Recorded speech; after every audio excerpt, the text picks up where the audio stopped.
Saudara, Partai Gerindra buka suara menanggapi pernyataan Ketua Umum Prabowo Subianto yang mengaku sering dikhianati dan dibohongi semenjak masuk politik.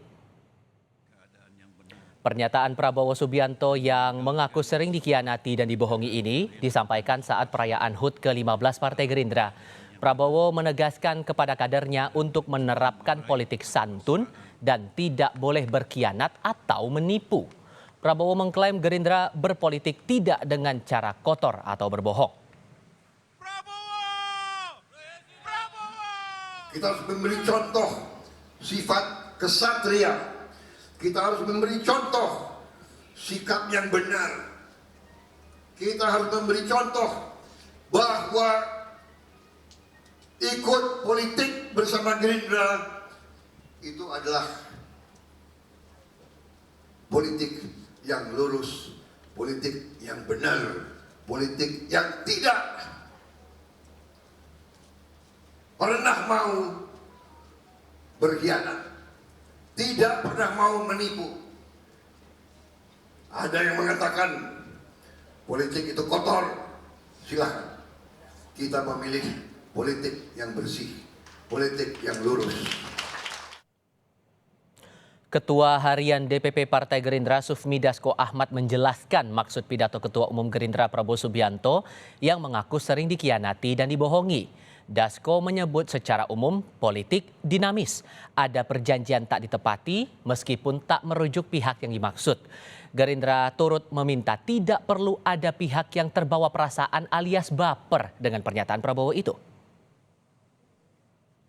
Bukan secara umum ada beberapa kejadian ya namanya politik yang dinamis itu ya jangankan pembicaraan lisan, kadang-kadang apa yang tertulis juga bisa meleset. Nah oleh karena itu Pak Prabowo selalu mengajarkan kepada kami bahwa politik itu harus mengikuti realita.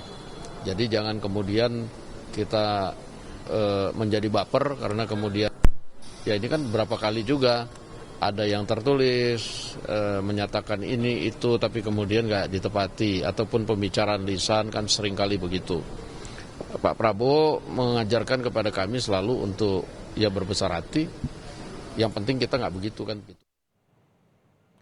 Pengamat politik Parameter Politik Indonesia Adi Prayitno menilai orang yang dimaksud Prabowo tidak akan pernah dijelaskan secara gamblang. Menurut Adi, ucapan Prabowo soal berkhianat itu berkaitan dengan momentum Pilpres yang telah terjadi dan akan berlangsung.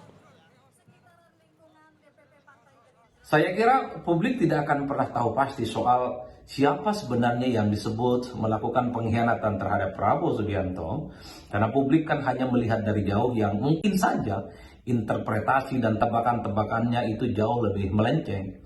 Yang kedua tentu saja publik tidak akan pernah berani menyebut nama, menyebut partai politik yang telah berani melakukan pengkhianatan terhadap Prabowo. Setidaknya ada dua momentum politik yang kemudian dikaitkan dengan pengkhianatan terhadap Prabowo. Pertama adalah momentum Pilpres di 2014. Yang kedua adalah momentum terkait dengan jalan panjang menuju 2024.